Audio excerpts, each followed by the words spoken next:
بسم اللہ الرحمن الرحیم۔ پیارے دوستو، آج ہم آپ کو واقعہ سنانے والے ہیں 10 سال کی بچی ماں کیسے بنی اور اس بچی کے ساتھ ایسا ظلم کس نے کیا۔ یہ سچا واقعہ سن کر آپ بھی دنگ ہو جاؤ گے۔ یہ سچا واقعہ سنانے سے پہلے آپ سے گزارش ہے کہ ویڈیو کو آخر تک دیکھیں اور چھوٹے بچیوں کے ماں باپ تو یہ سٹوری ضرور سنیں اور شروع سے آخر تک سنیں اور اس پر غور کریں، کیونکہ ایسی باتوں کو ہماری سوسائٹی میں اکثر چھپا دیا جاتا ہے۔ پیارے دوستو، یہ واقعہ ہمیں پاکستان کراچی کی ایک ڈاکٹر خاتون نے بتایا ہے۔ وہ خود بولی ہے کہ یہ واقعہ اس کے خود اپنے اسپتال میں پیش آیا ہے اور اس نے اس بچی کی ڈیلیوری اپنے ہاتھوں سے کی ہے۔ اس خاتون نے کہا ہے کہ اس سچے واقعے کو زیادہ سے زیادہ لوگوں کو پتہ چلے تاکہ سبھی اس سے سبق حاصل کرے۔ ڈاکٹر نفیسہ کہتی ہے، میرا نام ڈاکٹر نفیسہ ہے۔ وہ سوموار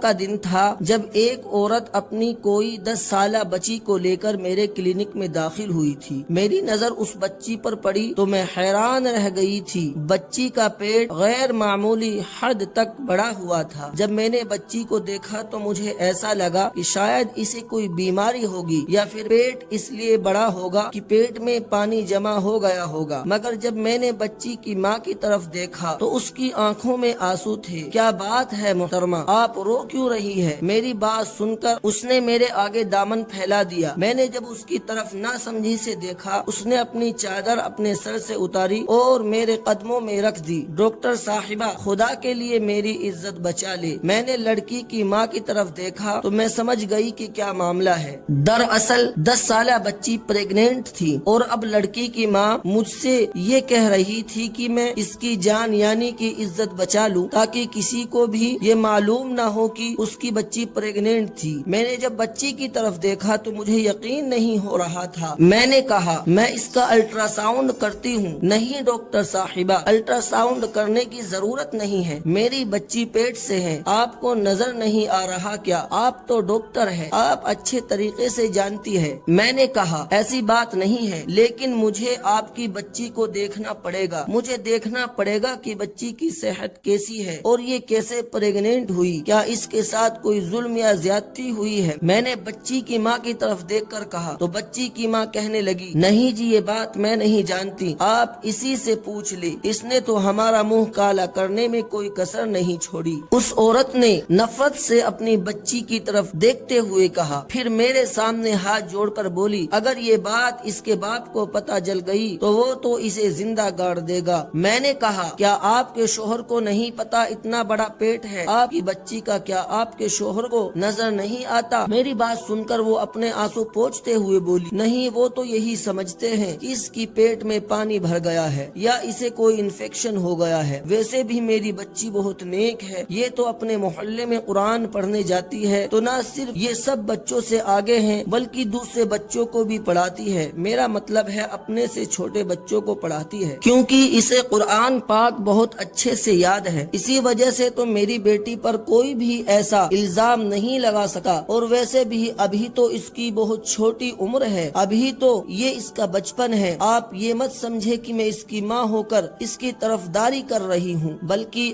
بات اصل میں یہی ہے کہ ہمارے بچے بہت نیک ماحول میں رہتے ہیں، پڑھتے بڑھتے بھی ہیں، بہت اچھے سے ہیں اور ان کے کسی چیز کی کمی نہیں ہے۔ اس کے تو اسکول کا ماحول بھی بہت اچھا ہے، ہر طرح کی سہولیات ہے۔ میری بچی کے ساتھ ایسا کوئی معاملہ نہیں ہے، لیکن بس کیا کرے، جو اللہ کی مرضی۔ یہ کہہ کر اس عورت نے سر جھکا لیا تو مجھے پر شک ہونے لگا تھا۔ ایسا تو ہو ہی نہیں سکتا کہ بنا کسی آدمی کے، بنا کسی ظلم اور زیادتی کے یہ بچی پریگننٹ ہو گئی ہو۔ کسی نے تو کوئی ظلم کیا ہوگا، نہیں تو اس کی ماں سے لاپرواہی ہوئی ہوگی، تبھی تو اس بچی کا یہ حال ہے۔ میں نے اپنے دل میں سوچا، میں نے دیکھا کہ اس کی ماں مجھ سے نظریں چرا رہی، ایسا لگ رہا تھا کہ اس کی ماں مجھے پوری بات بتانا نہیں چاہتی۔ میں نے اس سے کہا کہ آپ کو بچی کی سونوگرافی تو کرانی ہی ہوگی، تبھی مجھے پتا چل سکے گا کہ آپ کی بچی کا کون سا مہینہ ہے اور اس کا کون سا علاج کیا جا سکتا ہے۔ وہ عورت سونوگرافی کروانے پر راضی ہو گئی۔ اس کی بچی کو میں سونوگرافی والے کمرے میں لے کر جانے لگی تو عورت بولی، ڈاکٹر صاحبہ میں بھی ساتھ چلوں۔ ایسا لگ رہا تھا کہ وہ عورت بچی کو اکیلے میرے ساتھ نہیں بھیجنا چاہتی تھی، شاید وہ یہ نہیں چاہتی تھی کہ اس کی بچی مجھ سے کوئی بات کر لے۔ مجھے عجیب تو لگا، لیکن پرائیویٹ کلینک میں لوگ ایسے ہی نخرے کرتے ہیں، سرکاری ہو تو لوگ زیادہ بات نہیں کرتے، ڈاکٹر کی ہر بات مانتے ہیں، لیکن پرائیویٹ کلینک میں کوئی بھی کسی کی بات نہیں سنتا۔ خیر زیادہ تر مریض اپنی ہی مرضی منواتی ہے، اور وہ عورت بھی اپنی بیٹی کے ساتھ سونوگرافی والے کمرے میں آنا چاہتی تھی تو میں نے اسے منع نہیں کیا۔ وہ میرے ساتھ ساتھ کمرے میں آ گئی۔ میں اس کی بیٹی کو سونوگرافی والے کمرے میں لے گئی اور میں نے اس کو سونوگرافی کے لیے لیٹا دیا۔ جیسے ہی میں نے اس کو سونوگرافی کرنی شروع کی تو میں حیران رہ گئی اور میں تعجب میں پڑ گئی۔ محترم ناظرین، اس واقعے کی پہلی قسط یہیں پر ختم کرتے ہیں۔ اگر آپ کو یہ واقعہ اچھا لگا تو ہمیں کمنٹ میں ضرور بتائیے، انشاءاللہ جلد اس کا دوسرا ایپیسوڈ لے کر آئیں گے۔